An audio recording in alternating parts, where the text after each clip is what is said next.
Il peut sembler contradictoire qu'un Dieu qui est amour puisse aussi haïr. Pourtant, c'est exactement ce que dit la Bible. Dieu est amour, 1 Jean 4,8. Et Dieu est, Osée 9,15. Tous leurs mots sont à Gilgad. Là, j'ai commencé à les haïr à cause de la méchanceté de leurs actes. Je les chasserai de ma maison, je ne les aimerai plus. Tous leurs princes sont des rebelles. La nature de Dieu est amour.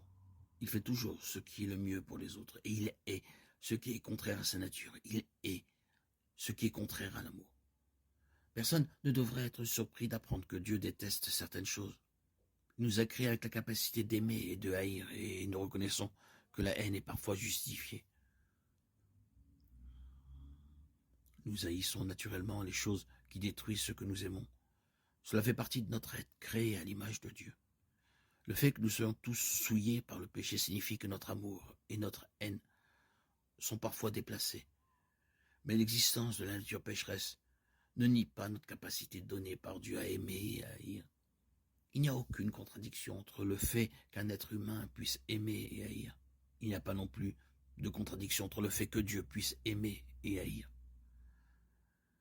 Les choses que Dieu déteste incluent également les êtres humains. La raison en est simple, le péché ne peut être séparé du pécheur que par le pardon disponible en Christ seul. Dieu déteste le mensonge, certes, mais le mensonge implique toujours une personne, un menteur, qui choisit de mentir. Dieu ne peut pas juger le mensonge sans également juger le menteur.